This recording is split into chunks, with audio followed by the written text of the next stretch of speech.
Joseph Frank Keaton nasceu no Vaudeville, destinado a uma vida de comédia física e performance. Mas foi um incidente em sua infância que definiria sua persona para sempre. Quando ainda era apenas uma criança, viajando com o show de sua família, os dois Keaton, ele levou um tombo espetacular escada abaixo. Não foi apenas uma queda leve, foi uma queda completa, de dar cambalhotas, de tirar o fôlego, que deveria ter resultado em lágrimas e ferimentos. Em vez disso, o garotinho simplesmente se levantou, se sacudiu e, segundo dizem, não derramou uma única lágrima. Entre os espectadores surpresos estava o famoso escapista Harry Houdini, um amigo da família que frequentemente viajava em turnê com eles. Impressionado com a resistência do garoto e a força da queda, Houdini exclamou imediatamente: "Isso sim foi um verdadeiro Buster!" Um termo de gíria para uma queda de alto impacto, o nome pegou imediatamente, criando um vínculo inquebrável entre o homem e seu personagem nas telas. Uma queda acidental, testemunhada por um mestre ilusionista, lançou uma das carreiras mais icônicas da história do cinema, construída inteiramente em sobreviver a gags físicas impossíveis. Diante disso, a vida do garoto poderia ter sido algo diferente de uma calamidade espetacular e perfeitamente cronometrada? Esta é a história de Buster Keaton, o grande rosto de pedra.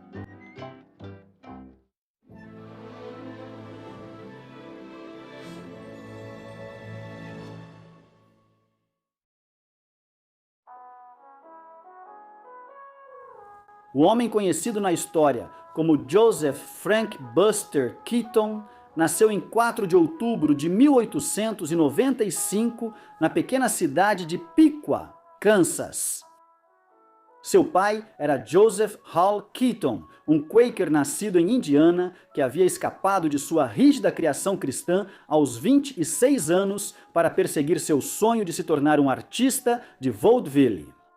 Chegando a Oklahoma, com apenas $8 e um rifle Winchester, ele conheceu a mãe de Buster, Myra Cutler, nascida em Iowa, uma violinista de apenas 1,49 m, que consumia uísque e era filha de Frank L.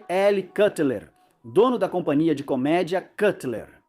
Esse era um espetáculo itinerante que ganhava a maior parte do seu dinheiro com as bebidas vendidas ao público. Depois de ser contratado pelo pai dela, Joseph e Myra começaram um relacionamento íntimo que acabaria resultando em seu casamento em 31 de maio de 1894. Deixando a empresa de cutelaria, os recém-casados passaram a ganhar a vida como artistas. Joseph ficou mais conhecido por um impressionante chute alto, que podia alcançar 2,40 m de altura e tinha precisão suficiente para derrubar o chapéu de um homem. 8 meses após o casamento, Myra estava grávida. Foi enquanto o casal estava em Piqua, Kansas, uma das muitas paradas temporárias durante a turnê, que ela deu à luz Buster.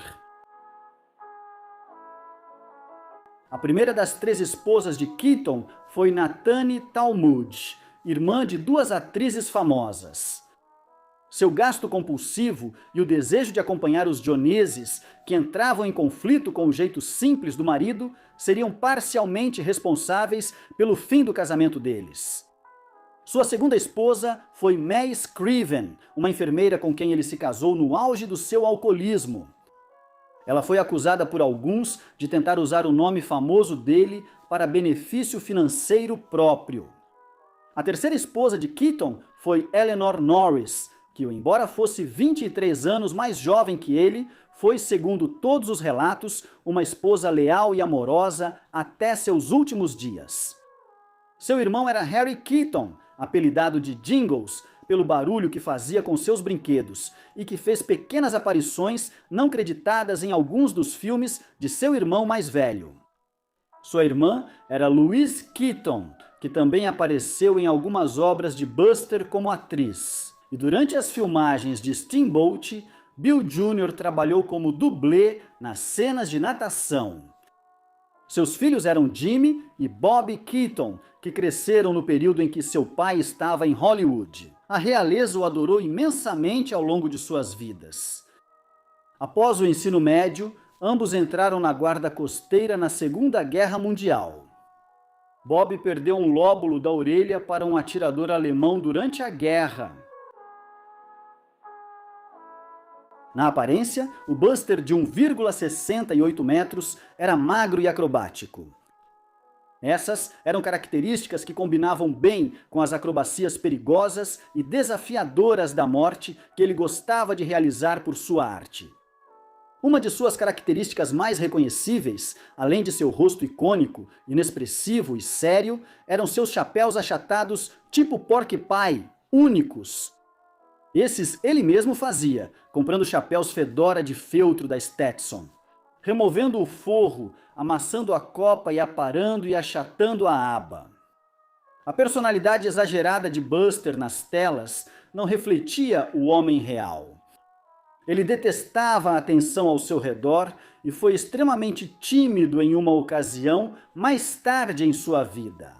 Após a exibição de uma retrospectiva de filmes de sua carreira, Buster saiu correndo do teatro para vomitar em um beco quando viu hordas de fãs correndo em sua direção. Em vez de ser o centro das atenções, ele não gostava de nada mais do que jogar algumas partidas de seu passatempo favorito, o bridge, com alguns de seus amigos próximos. No final do século XIX e início do século XX, pouco antes do surgimento do cinema, a forma mais popular de comédia nos Estados Unidos era o vaudeville. Um show típico desse gênero consistia em uma variedade de apresentações sem relação entre si, apresentando de tudo, desde contorcionistas até ventrílocos, shows de marionetes, bartenders cantores, lutas de boxe sem luvas e rotinas de comédia física. Foi nesse mundo que Buster Keaton nasceu. Um dos seus primeiros e mais marcantes momentos aconteceria enquanto ele estava hospedado em uma pensão teatral com seus pais. Ele tropeçou e caiu de uma escada, de alguma forma saindo milagrosamente ileso da queda. O famoso escapologista Harry Houdini testemunhou a queda e ficou tão impressionado. Ele pegou a criança no colo e exclamou: "Nossa, que Buster!", sendo Buster uma referência ao termo usado no showbiz para uma queda. Seria o primeiro de muitos incidentes desse tipo, a maioria dos quais eram exageros que ajudariam a propagar o mito de que Buster Keaton era indestrutível. Em 1899, a família Keaton não estava tendo muita sorte nas pequenas cidades pobres e, tão ansiosos para conseguir sua grande chance, eles tomaram a decisão de se mudar para Nova York para perseguir seus sonhos. Foi lá que Joe e Mira experimentaram um sucesso moderado. Em uma série de apresentações solo que eles mesmos criaram, a mais bem-sucedida foi O Homem com uma Mesa. Esse número envolvia Joe fazendo uma série de movimentos acrobáticos ao redor de uma mesa enquanto estava vestido de palhaço, com Mira tocando corneta ao fundo. O talento deles logo foi reconhecido e, após uma audição impressionante, conseguiram trabalho no teatro Union Square de Tony Pastor, o principal centro de Nova York, vaudeville. Gradualmente, eles foram subindo na carreira de comédia, mas foi só com a adição de um terceiro integrante que alcançaram o estrelato. Esse terceiro integrante era o filho deles, um bebê de 5 anos de idade. Buster, que se vestia com uma peruca vermelha, um colete e calças e sapatos enormes, fez sua estreia nos palcos no Teatro Wonderland, em Delaware. Durante anos, o garoto atrapalhava constantemente as apresentações dos pais, a ponto de eles terem que amarrá-lo a um poste no palco, para garantir que essas interrupções não acontecessem. Então, naturalmente, pelo menos para eles, os pais de Buster o incluíram no número para poderem ficar de olho nele. Engraçado o suficiente, porém, foi esse estranho ato de supervisão dos pais que mudaria tudo. Um espetáculo foi desenvolvido no qual Buster, interpretando o papel de um garotinho indisciplinado e malcriado. O garoto vivia interrompendo seu pai enquanto ele falava com o público, ou tentava derrubar o velho com uma bola de basquete, e então, para puni-lo, Joseph, com a ajuda de uma alça de mala escondida, costurada nas costas do garoto, jogava seu filho de um lado para o outro e para fora do palco. Ele até usava Buster como um esfregão humano, enquanto Mara tocava saxofone, sendo a piada que Buster sempre voltava ao palco ileso. Para os olhos modernos, isso pode parecer abuso, mas Keaton sempre insistiu que não era, e que ele só fazia o que era natural para ele. Foi durante esses primeiros dias que o pequeno showman desenvolveu um trejeito que usaria com grande efeito cômico mais tarde em sua carreira no cinema. Esse era o seu famoso rosto inexpressivo, a chamada expressão de pedra. Isso aconteceu porque ele costumava, às vezes, esboçar um sorriso no palco. Para o desgosto do pai dele, que, sabendo que manter uma expressão inexpressiva aumentava a comédia, sussurrava fortemente a palavra rosto para impedir que o filho fizesse isso. Em 1901, os Keaton tinham se saído tão bem que já tinham sido destaque em um jornal de Nova York e estavam se apresentando por todos os Estados Unidos. Agora, eles estavam ganhando a quantia principesca de $225 por semana, o que lhes permitiu se mudar para um apartamento de luxo em Nova York, na 21ª rua. No entanto, a fama crescente da família despertou as suspeitas da Sociedade para a Prevenção da Crueldade contra Crianças, apelidada de Sociedade Getty, em homenagem ao seu fundador, Elbridge T. Gerry. Esta era uma organização dedicada a resgatar crianças do submundo de Nova York, onde muitas vezes eram forçadas a trabalhar nas ruas, em fábricas clandestinas e nos teatros. Nessa época, as leis de trabalho infantil proibiam menores de 7 anos até mesmo de pisar no palco. Menores de 16 anos eram proibidos de cantar, dançar ou fazer qualquer coisa durante os 9 anos seguintes. O argumento de Joseph era que Buster, como um adereço humano de palco que era jogado de um lado para o outro, tecnicamente não estava fazendo nada no palco. No entanto, sabendo que essa era uma desculpa fraca, ele espalhou rumores de que seu filho era, na verdade, um anão adulto, imagem que cultivava vestindo-o com ternos e bengalas.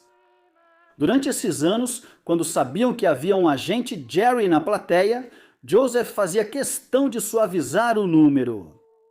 Em várias ocasiões, Buster foi levado para ser examinado por hematomas, mas nenhum jamais foi encontrado. Um dia, em novembro de 1907, no entanto, a Sociedade Gerry finalmente os alcançou. Naquela época, os 3 Keaton haviam se tornado 5, com o nascimento do irmão de Buster, Joseph, em 1904, e de sua irmã, Louise, no ano seguinte. Os novos integrantes só apareciam no final de cada apresentação, pois eram muito jovens para participar do número principal. Após uma noite no Grand Opera House, Joseph foi multado e proibido de se apresentar em um palco de Nova York por 2 anos. Isso foi um grande golpe na carreira, considerando que Nova York era o coração do movimento vaudeville americano. A proibição forçou Joseph e Myra Keaton a aceitarem trabalho nas pequenas cidades e vilarejos onde haviam começado. Assim, os Keaton estabeleceram uma base em Bluffton, Michigan, e voltavam para lá todo o verão, quando a temporada de vaudeville terminava. Durante a maior parte do ano, eles viajavam pelos Estados Unidos de cima a baixo. Para o jovem Buster Keaton, que até então estava acostumado a se mudar de um lugar para outro, Bluffton se tornou um dos primeiros lugares que ele realmente podia chamar de lar ao voltar da turnê. Ele passava a maior parte dos seus dias caçando, pescando e caçando patos, ou jogando beisebol, o que ele aproveitava como uma oportunidade para praticar suas habilidades acrobáticas. Uma dessas envolvia dar cambalhotas antes de pegar as bolas de beisebol.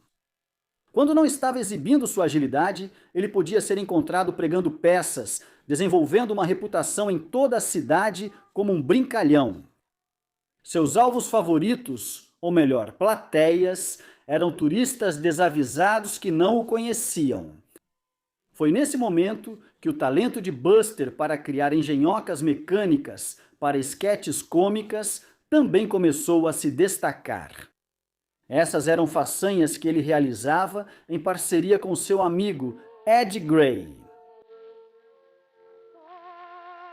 Os Keaton continuaram ganhando bom dinheiro e recebendo elogios da crítica, mas a fama acabaria cobrando seu preço do envelhecido Joe Keaton. Ele era alcoólatra e sua bebida estava começando a sair do controle quando Buster se aproximava da idade adulta. Durante explosões alimentadas pelo álcool, Joe usava seu clássico chute alto para atacar qualquer um que o irritasse, não importando quão pequena fosse a ofensa percebida. Então, certa noite, furioso por não ser a atração principal no New York Palace, ele descontou sua frustração no dono do estabelecimento, Martin Beck, um poderoso magnata do circuito vaudeville. Vendo-o no palco, Beck o provocou venenosamente com as palavras: "Tudo bem, Keaton, me faça rir", fazendo com que Joe perdesse o controle. Saltando em direção ao seu inimigo, o rechonchudo e assustado Martin Beck fugiu o mais rápido que pôde, enquanto o velho Keaton o perseguia em seguida. Em resposta ao incidente, os Keaton foram banidos de todas as programações em Nova York, iniciando uma espiral descendente da qual o grupo nunca se recuperou. Cansado das palhaçadas do pai, o jovem Buster Keaton, de 21 anos, decidiu sair para seguir seu próprio caminho, voltando sozinho para Nova York com a ajuda de seu agente. Ele conseguiu seu primeiro trabalho solo como estrela de um musical de comédia da Broadway chamado The Passing Show, onde ganhava $250 por semana. Então, um dia, um encontro casual com um antigo colega do vaudeville, Lou Anger, que havia entrado para o ramo do cinema, mudou tudo. A jornada de Keaton rumo ao estrelato estratosférico do cinema começou quando, a convite de Lou, ele passou pelo Colony Studio na East 40 e 8ª Street para conhecer o lendário produtor de cinema Joe Schenck e o aclamado comediante Roscoe Fatty. Arbuckle, que era um grande fã dos três Keaton, pediu a Keaton para participar de um esquete ambientado em uma loja.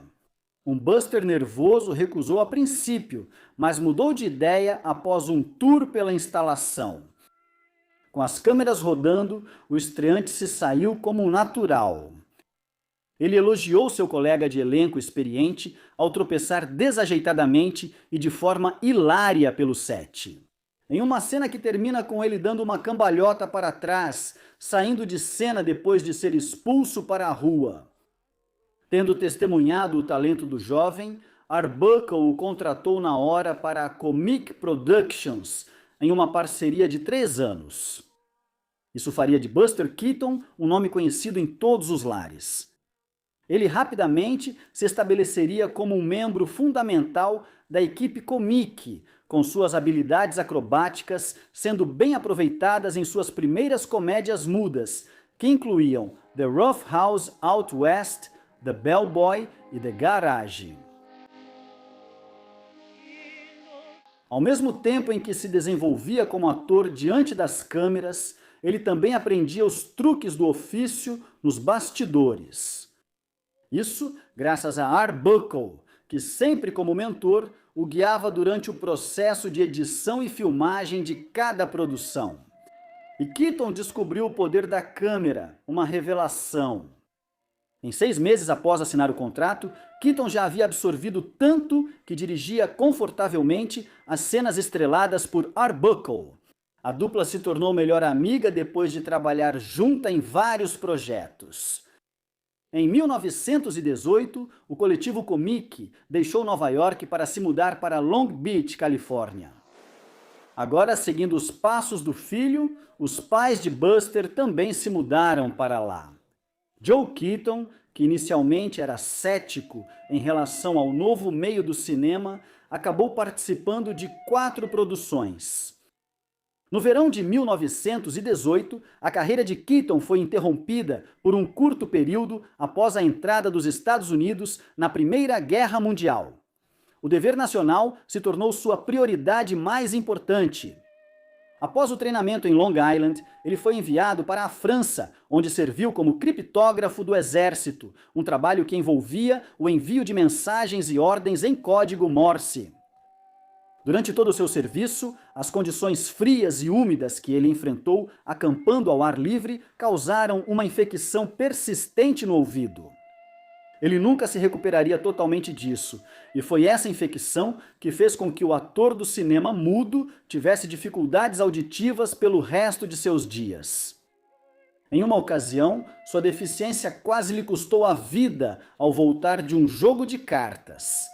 Ele não respondeu aos desafios feitos por um sentinela de guarda. A pele de Buster só foi salva quando o clique alto de uma bala sendo carregada o obrigou a gritar "amigo" no último segundo.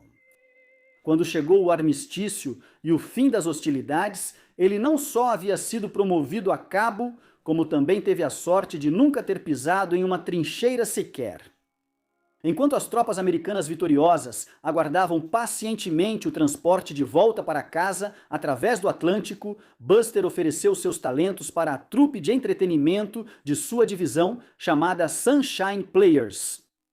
Suas apresentações prolongaram sua estadia, porque ele era tão popular entre os soldados que foi ordenado a ficar mais 4 meses para fornecer entretenimento.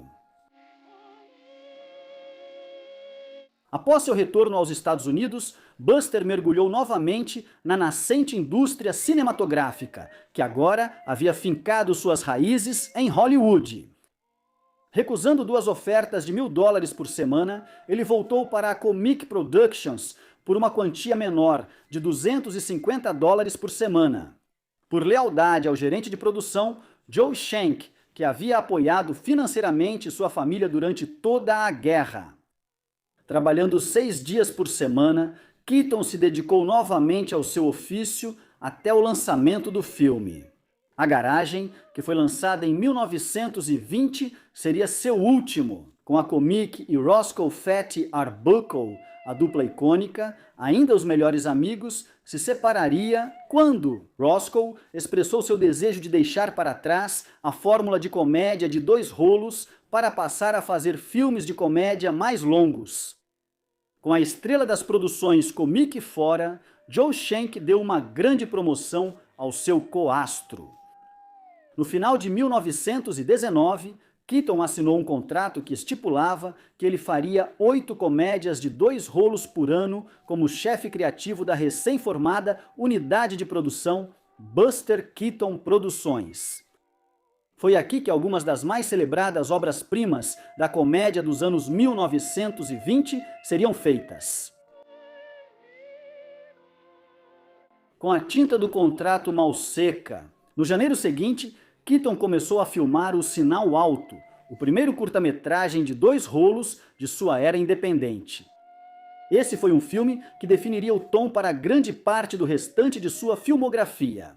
Com seu humor mecânico, Keaton continuaria a desenvolver sobre as bases mecânicas do filme. Com o lançamento de uma série de curtas aclamados pela crítica entre 1920 e 1923.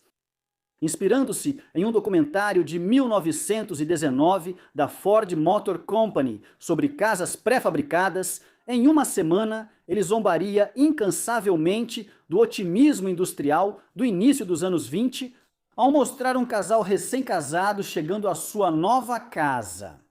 Só para descobrirem que, na verdade, era uma casa em uma caixa que eles mesmos teriam que montar, no estilo IKEA. Tendo criado 5 filmes em 1920, o ano seguinte começou com a mesma intensidade febril com o lançamento de Hard Luck. Este apresentava uma manobra ousada em que Buster faz um salto desequilibrado em uma piscina. Isso é escondido com papel manteiga para fazer parecer que era uma superfície sólida.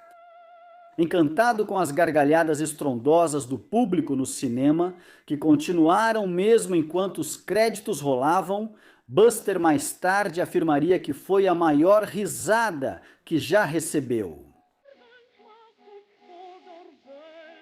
No entanto, a sequência de sucessos de Buster seria temporariamente interrompida. Durante as filmagens de A Casa Elétrica, ele caiu de uma altura de 3 metros após prender e quebrar o tornozelo em uma escada rolante cenográfica. Durante seus 2 meses de convalescença, Buster faria o pedido definitivo à sua amante intermitente.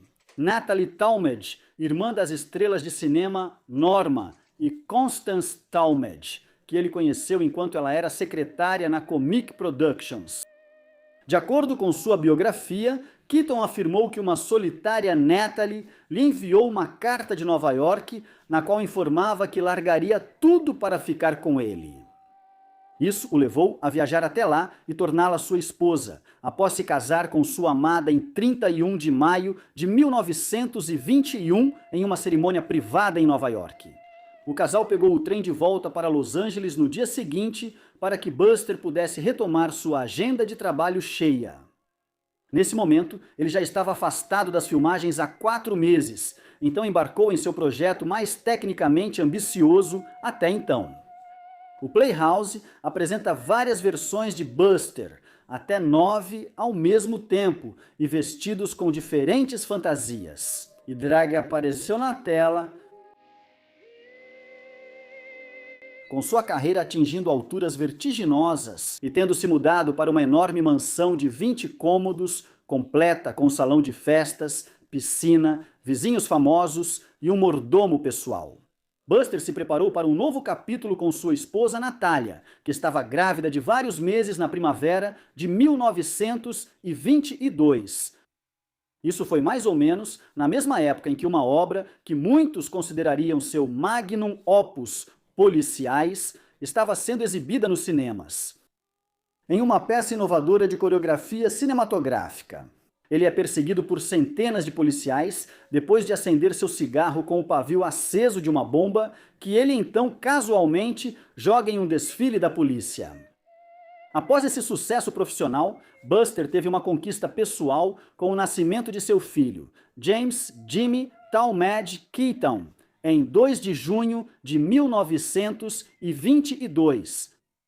Em 1923, assim como seu mentor Arbuckle havia feito, Keaton se afastou das comédias de 2 rolos já testadas e aprovadas, com suas limitações narrativas, e passou a fazer longas metragens que lhe davam mais liberdade para contar histórias, encerrando sua era dos 2 rolos com o medíocre Love Nest, resultado de um tédio crescente. Com esse formato, ele negociou outro acordo que exigiria que ele criasse 2 longas-metragens por ano. Esse foi um desenvolvimento que refletiu a migração mais ampla da indústria, liderada por Charlie Chaplin e outros, em direção ao novo tipo de produção cinematográfica. Da mesma forma que ele havia ridicularizado o documentário da casa pré-fabricada da Ford Motor Company em uma semana, Buster começou sua carreira em longas-metragens, zombando do filme Intolerância, de 1916, um estudo sobre a pobreza ao longo da história nas 3 eras. Ele virou o paradigma de cabeça para baixo ao focar no amor na Idade da Pedra, na era romana e na era moderna. Seu próximo trabalho, Nossa Hospitalidade, é interessante porque significou uma mudança artística, afastando-se da comédia pura e se aproximando de algo que beirava o dramático. O The New York Times declarou isso: esse filme mais sofisticado e geralmente bem recebido, que superou as 3 idades nas bilheteiras, era um sinal de que a comédia sem enredo estava morrendo. Por trás da adulação, No entanto, as coisas não estavam tão perfeitas em casa. Após o nascimento de seu segundo filho, Roberto Bob Talmadge Keaton, em 3 de fevereiro de 1924, Natália havia começado a dormir no quarto de hóspedes da mansão imponente deles. O relacionamento entre o casal, que havia descoberto que eram como água e vinho, havia se deteriorado. Devido a uma combinação de seus gastos extravagantes e sua insistência em se mudar para casas cada vez mais luxuosas, isso entrava em conflito com a preferência de seu marido por uma vida simples. Ainda assim, foi nesse clima de tensão conjugal que Buster criaria um de seus clássicos mais amados. Sherlock Jr. conta com a participação do pai de Buster, Joe Keaton, além de Roscoe Fatty Arbuckle, cuja carreira havia estagnado depois que uma mulher foi encontrada morta em uma de suas festas. Sherlock Jr. é notável porque, ao balançarem uma corda de um trem em movimento para uma cena de ação, Buster quebrou o pescoço nos trilhos do trem. A gravidade da lesão só ficou evidente anos depois, quando um médico disse a ele que ele tinha o pescoço quebrado. O próximo projeto inovador de Keaton começou com o aluguel de um transatlântico de quase 9.000 toneladas. Cess Buford, um veterano da Primeira Guerra Mundial. Isso forneceu o cenário marítimo para seu próximo filme. O navio, com uma tripulação de 60 pessoas, composta por uma mistura de equipe de cinema e marinheiros, além de um capitão, John O'Brien. Buster passou 10 semanas no mar fazendo seu filme. Durante esse tempo, ele quase sufocou 2 vezes enquanto filmava cenas subaquáticas, em um traje de mergulho volumoso. Essas experiências de quase morte, no entanto, teriam um lado positivo quando O Navegador se tornasse o maior sucesso financeiro da história dos estúdios Keaton. Seu próximo filme, 7 Oportunidades, era sobre um homem que precisava se casar até às 17h daquele dia para receber uma herança de 7 milhões de dólares. Em seguida, ele começou a planejar seu próximo trabalho, Vá para o Oeste, onde ele atuaria. Um jovem triste e solitário do meio oeste que faz uma amizade improvável com uma vaca chamada Olhos Castanhos. Filmado no escaldante deserto do Arizona, que estava tão quente que as câmeras precisaram ser envoltas em gelo para continuarem funcionando. A produção foi inicialmente atrasada por 2 semanas porque sua colega de elenco bovina entrou no cio e não estava nem um pouco interessada em atuar. Mesmo assim, Go West foi um sucesso comprovado, alcançando os mesmos números de 7 chances.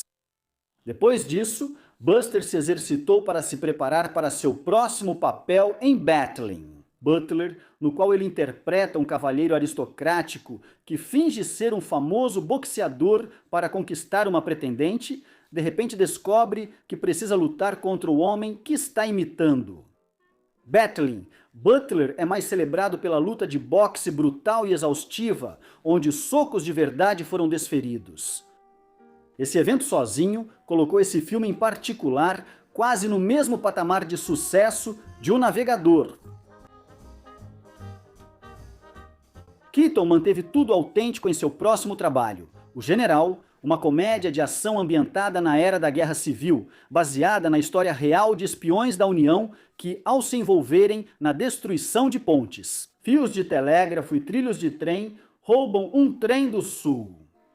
Quando a notícia se espalhou de que Keaton estava na cidade, dezenas de espectadores e curiosos lotaram as estradas próximas para assistir. O mestre do humor em ação, com muitos deles presentes para testemunhar, talvez, a cena mais cara da história do cinema mudo.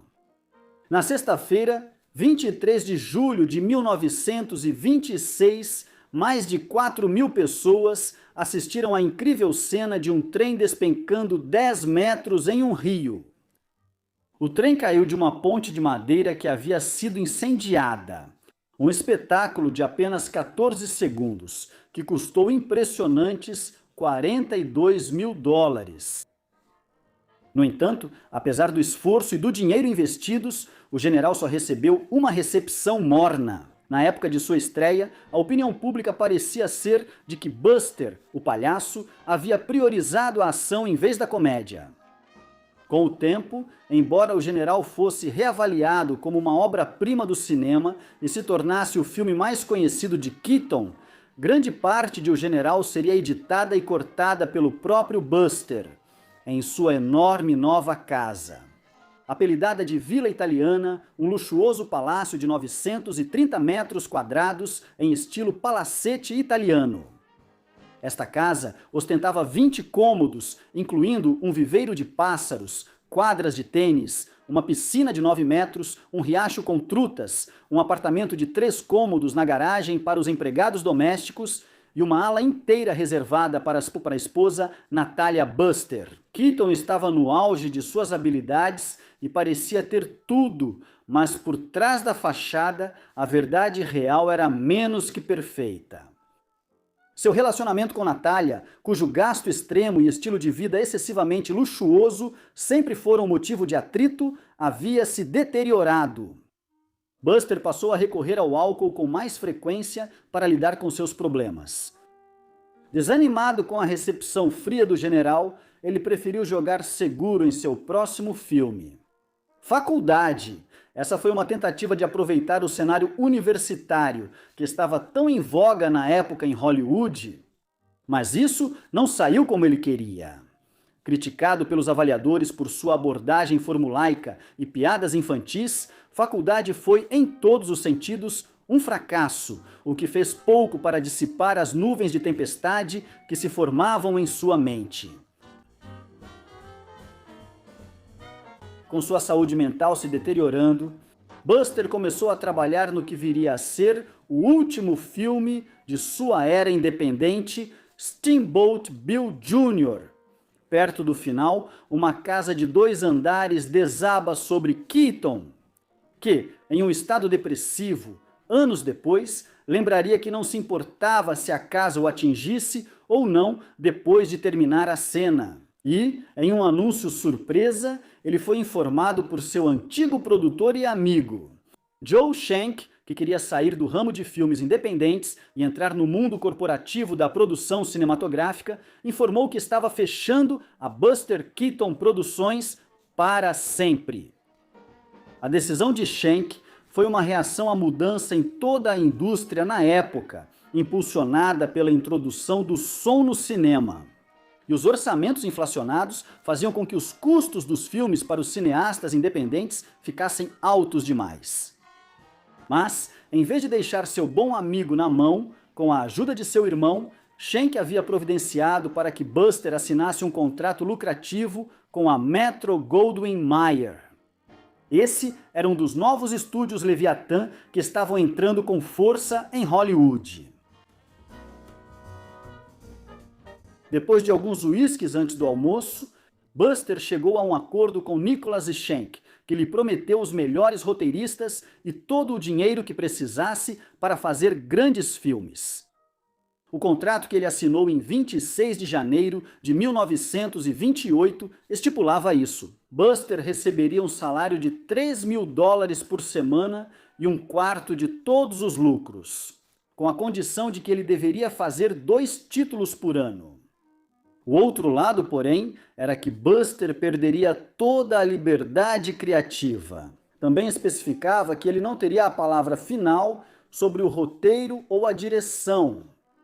As limitações do acordo, que Buster mais tarde afirmaria ter sido o maior erro da sua vida, estabeleceram um precedente ruim desde o início para a criatividade sem restrições. A disposição para mudar e mexer nas coisas de última hora era o ingrediente mágico que fazia os filmes de Keaton serem superiores aos demais? O ciclo de produção do seu primeiro filme, O Cameraman, foi um indicativo do que o futuro reservava. O roteiro simples e eficaz de Keaton foi arruinado pela intervenção conjunta de 22 roteiristas da MGM, que, seguindo o credo da quantidade acima da qualidade, destruíram a visão original. com a introdução de mafiosos, ladrões de joias, estivadores e outros elementos supérfluos, o roteiro ficou tão ruim que ele teve que descartá-lo completamente e começar do zero. Embora o novo fosse melhor como resultado, ainda sofria com acréscimos desnecessários. A direção não era melhor no set. O experiente diretor Keaton foi obrigado a seguir um conjunto sufocantemente rígido de instruções, afastando-se do seu projeto. Ele também aprenderia da maneira difícil que não teria mais permissão para arriscar sua segurança pelas câmeras. Quando ajudou o astro low code, já que seus dublês não conseguiram tornar a cena engraçada, Buster vestiu a roupa de Code e caiu da escada com um humor impecável. No dia seguinte, ele foi chamado ao escritório do chefe e informado de que não tinha permissão para se colocar em perigo. Embora O Cameraman seja geralmente visto como um bom filme e tenha sido um grande sucesso, já que Buster teve certa liberdade para improvisar, ele contém traços daqueles elementos formulaicos que acabariam dominando. Esses eram diálogos melosos de amor, closes românticos e piadas cansadas e exageradas, como a janela do escritório sendo quebrada e consertada repetidamente. Para os chefes dele, no entanto, que não perceberam que foram os elementos de improvisação que tornaram o filme um sucesso, isso reafirmou a convicção deles de que o caminho certo era manter uma programação rígida e controle total. A segunda produção de Buster com a MGM, Casamento por Despeito, o primeiro filme a ter efeitos sonoros e que veio com um roteiro pré-preparado, sofreu muito como consequência dessa má interpretação. Mais uma vez, o destaque dessa produção e o que mais chamou a atenção dos críticos foi uma cena improvisada, quando Buster tenta colocar sua esposa bêbada para dormir. O humor vem do fato de que ela se joga para todo lado, menos na cama de verdade. Sua atuação só ficaria mais rígida na produção de 1930, Livre e Fácil, um título irônico, já que Buster foi obrigado a seguir uma lista rígida do estúdio com piadas sem inspiração e números musicais. Mas, apesar de sua baixa qualidade, Livre e Fácil foi adorado pelas massas. O figurão da MGM LB, Meyer, ficou tão satisfeito com as vendas que deu ao seu astro cômico um bônus de $10.000 e 3 meses de férias.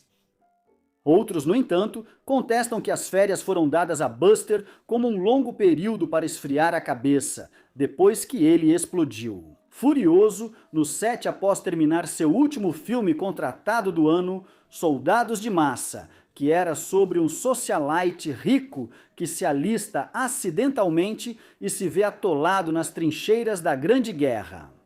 Buster viajou para a Europa com sua esposa Natalie para um descanso e relaxamento muito necessários. A viagem, no entanto, estava longe de ser tranquila para o casal, que já nem sequer se falava naquela época.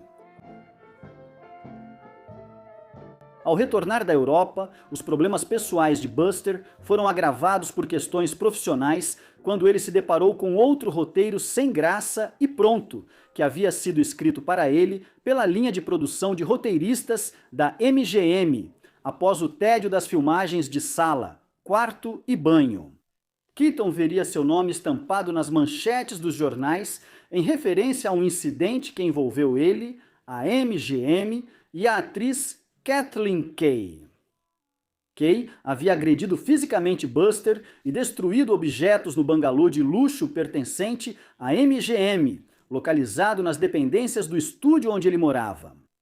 A versão oficial dada pelo estúdio foi de que tudo não passou de uma aposta amigável que saiu do controle. Mas, na verdade, a briga foi uma discussão violenta entre amantes. Buster passou a ter vários casos devido ao fracasso de seu casamento com Natalia Talmadge, que também estava fazendo o mesmo. De volta à sua luxuosa vila italiana, a felicidade conjugal deu lugar a um clima tenso de bebedeiras e jogos de azar em excesso. Da parte de Buster, Natalia, que disse ao marido que só ainda estava com ele porque as crianças adoravam o pai, lidava com o estresse do relacionamento em ruínas, se enfeitando com as modas e estilos mais recentes e caros. Em abril de 1932, as tensões aumentaram ainda mais quando Buster, contra a vontade de Natália, que tinha medo de voar e ficava apavorada com a ideia de seus filhos em um avião, viajou de avião com seus filhos Jimmy e Bobby para o México, para ficar em um resort de propriedade de Joe Schenck. Quando eles voltaram para San Diego, os meninos foram tirados dele e levados para um carro da polícia. Como Natália havia denunciado que seus filhos tinham sido sequestrados pelo pai em uma tentativa desesperada de consertar as coisas. Buster, que nessa época já bebia uma garrafa de uísque por dia, comprou um iate de 5 quartos por $25 mil para sua esposa e o batizou de Natália. Então, um dia em 1932, a verdadeira Natália pegou seu marido mal comportado, dormindo em um dos quartos ao lado de uma mulher nua. Ele conheceu essa mulher fora do escritório da MGM mais cedo naquele dia. Isso seria a pá de cal final no casamento.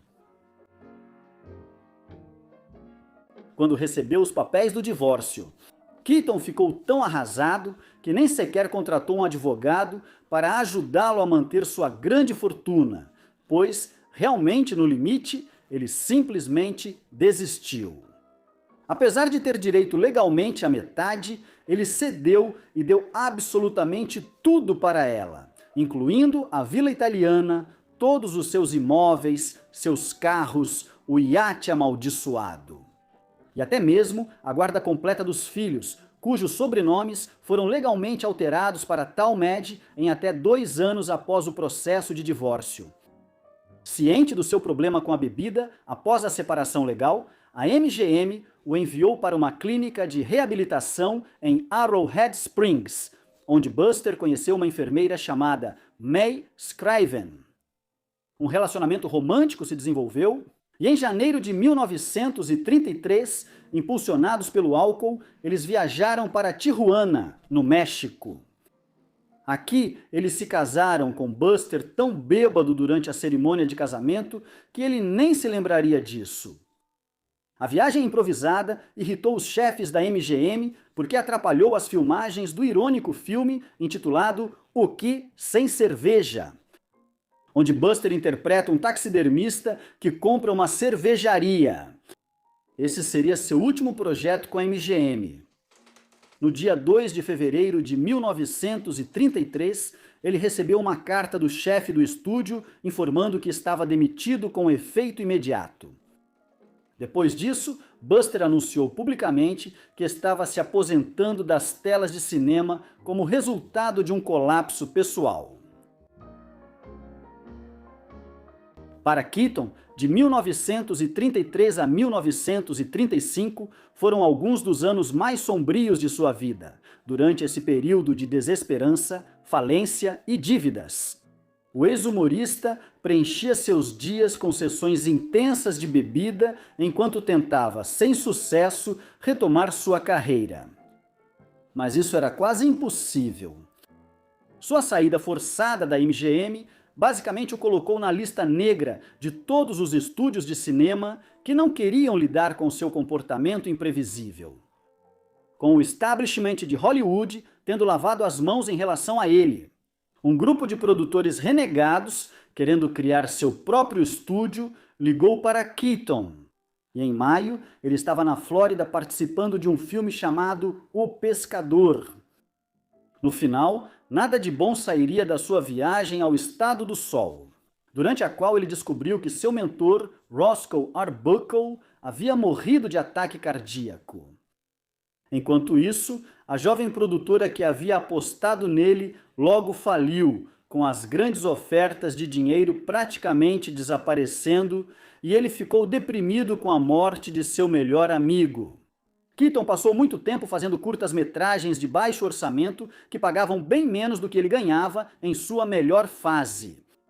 Entre 1933 e 1937, Keaton estrelou 16 curtas de 2 rolos para um pequeno estúdio chamado Educational Pictures e recebia apenas $500 por cada um.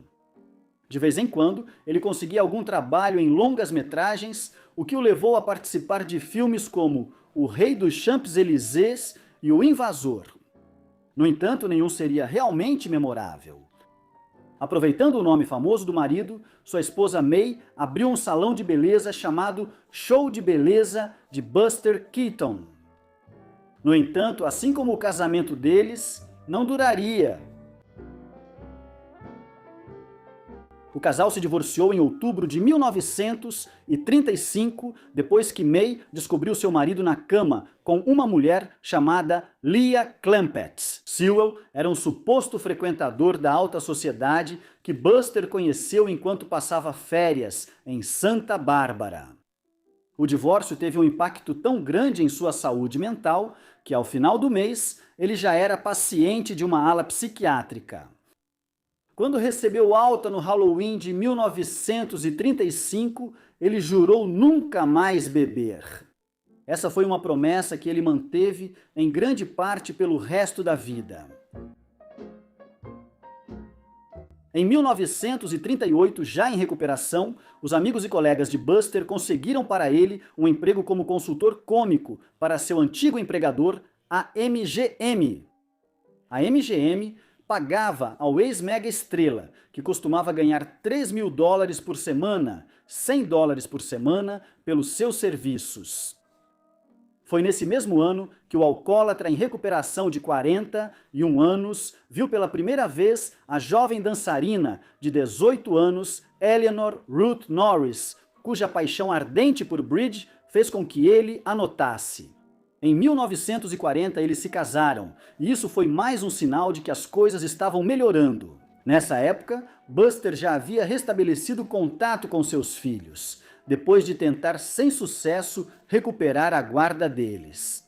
Um dia, ele abriu a porta e ficou surpreso ao encontrar seus 2 filhos, que haviam desobedecido ao desejo da mãe de não terem contato, sorrindo para ele.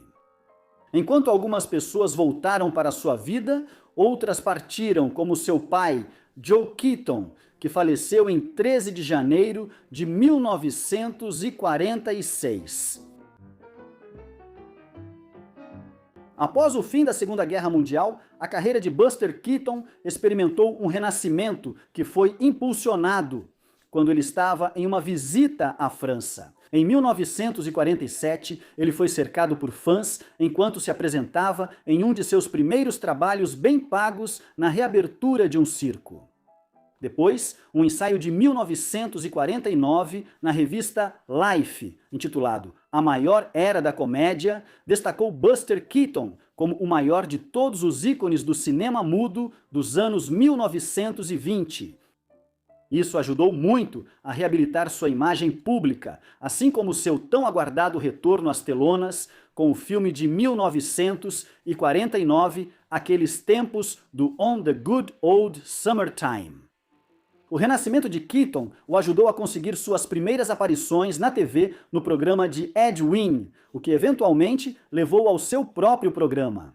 O show de Buster Keaton, onde o humorista experiente principalmente improvisava esquetes cômicas na frente de uma plateia ao vivo no estúdio. Durante as décadas de 1950 e 1960, Buster atuou ao lado de uma nova geração de celebridades da TV, como Donna Reed, Ed Sullivan e Stephen Allen, em uma série de participações especiais bem remuneradas. Ao mesmo tempo, ele foi inundado com trabalhos comerciais lucrativos. Durante todo esse tempo, Buster continuou a aparecer em uma enxurrada de filmes e produções teatrais, como o musical de 1960 Once Upon a Mattress, pelo qual ele fez uma turnê nacional de 7 meses. Nesse mesmo ano, Buster recebeu um Oscar em reconhecimento ao seu serviço de décadas à comédia. O discurso de premiação celebrou Buster por ter feito filmes que serão exibidos enquanto houver cinema. Ele aceitou com um breve discurso próprio e sua clássica expressão impassível. Buster também fez participações especiais em Luzes da Ribalta, de Charlie Chaplin, e em Deu a Louca no Mundo, de Richard Lester. E em Um Dia, a Casa Cai, também chamado Comédia do Sexo. Ele também foi roteirista de piadas para os irmãos Marx e foi um dos cineastas mais homenageados no Registro Nacional de Filmes dos Estados Unidos. No verão de 1965, pouco antes de voar para a Itália para interpretar um general no filme Guerra à Italiana. Buster foi informado de que sua tosse persistente era uma crise de bronquite. Então, cerca de um mês antes de seu aniversário de 70 anos, ele foi ao Canadá para ajudar em um filme sobre segurança industrial, durante o qual sua tosse piorou, a ponto de, no voo de volta para Los Angeles, os comissários de bordo precisarem lhe dar oxigênio quando ele começou a chiar. No hospital, Buster e Eleanor receberam a terrível notícia de que ele tinha câncer de pulmão em estágio avançado. Ele foi informado de que tinha de 1 semana a 3 meses de vida, e assim, em seus últimos meses, com exceção de uma aparição na TV, Buster se afastou da vida pública. Então, em 30 de janeiro de 1966, após desmaiar enquanto jogava paciência, sua fiel esposa, Eleanor, foi informada de que o câncer havia atingido seu cérebro em 1º de fevereiro de 1966, às 6h15 da manhã, após ele receber um sedativo. Joseph Buster Keaton faleceu em casa, pacificamente enquanto dormia, encerrando assim uma carreira de comédia que durou 6 décadas. Nascido em uma das inúmeras pequenas cidades que pontilham a América, a carreira de Buster Keaton no showbiz começou aos 5 anos de idade, quando ele passou a fazer parte do número de vaudeville de seus pais, interpretando o papel de uma criança problemática que era arremessada pelo pai exasperado. Os 3 Keatons foram catapultados ao estrelato nacional. No entanto, as coisas começaram a piorar quando eles receberam uma suspensão de 2 anos do circuito de Nova York por incluírem ilegalmente Buster, que era menor de idade, em seu show de palco. Estabelecendo uma base em Bluffton, Michigan, os Keatons não tiveram escolha a não ser aceitar trabalho em locais menos prestigiados pelos Estados Unidos. Eventualmente, o grupo de comédia familiar se separou quando os acessos de violência alimentados pelo álcool do pai de Buster, Joe, ficaram fora de controle. Decidindo seguir seu próprio caminho, Buster foi para Nova York, onde um velho amigo o ajudou. Um encontro com o comediante Roscoe Fatty Arbuckle e o produtor Joe Schenck aconteceu depois que ele os impressionou em uma audição. Ele assinou um contrato de 3 anos com a Comic Productions, que o levou a fazer a transição para o novo meio do cinema mudo. Lá, ele estabeleceu uma forte química em cena e uma amizade próxima com Arbuckle, que também lhe ensinou como filmar, editar e dirigir. Durante esse período fértil de criatividade e experimentação, interrompido brevemente pelo serviço de Buster Keaton na Primeira Guerra Mundial na França, a dupla fez comédias populares de 2 rolos, incluindo The Rough House, Out West, The Bellboy e The Garage. Encerrando em bons termos com seu mentor Arbuckle, que queria experimentar filmes de longa-metragem, o aprendiz recebeu as rédeas e ganhou seu próprio estúdio, Buster Keaton Produções. Isso marcou o início da era das obras-primas, quando Buster Keaton criou clássicos como One Week, The Playhouse, Cops, Sherlock Jr., The Navigator e The General. Tendo alcançado o auge de sua indústria, ele se casou com Natalie Talmadge, teve 2 filhos e se mudou para mansões cada vez maiores. No entanto, nem tudo estava bem. Seu sucesso profissional mascarava o lento colapso de seu casamento e uma gradual decadência no alcoolismo. Isso só piorou quando, devido ao aumento do custo dos filmes, seu estúdio independente foi subitamente fechado e ele assinou contrato com a Metro-Goldwyn-Mayer. Privado de toda a liberdade criativa pelos chefes de estúdio que desprezavam a improvisação, os filmes de Buster perderam aquele toque afiado e espirituoso como resultado. Essa falta de realização profissional, somada à morte de seu melhor amigo Arbuckle e a um casamento sem amor, agravou seus problemas com álcool e jogos de azar. Então, um dia, tudo desmoronou. Quando foi pego na cama com outra mulher, Natalie se divorciou dele e levou tudo o que ele tinha, inclusive seus amados filhos. Cansada de lidar com seu comportamento errático, causado pelo álcool, a MGM o demitiu e Hollywood o abandonou. A partir de 1933, um Buster quebrado, que teve um breve e malfadado casamento com sua enfermeira de reabilitação, May Scriven, apareceu em filmes de segunda categoria na tentativa de salvar seu nome. Mas as coisas começaram a melhorar a partir de 1935, quando, tendo largado o álcool, ele se tornou consultor de comédia para seus antigos empregadores, a MGM. Então, no início dos anos 1940, ele conheceu sua terceira esposa, Eleanor Ruth Norris, e restabeleceu contato com seus filhos, preparando o cenário para um retorno à carreira. Após a Segunda Guerra Mundial, a era da comédia muda dos anos 20 voltou ao foco do público, e o há muito esquecido Keaton foi tirado da obscuridade. Durante as décadas de 50 e 60, ele foi inundado com oportunidades comerciais, de cinema, TV e teatro, e chegou até a receber um Oscar por suas contribuições para as artes cinematográficas.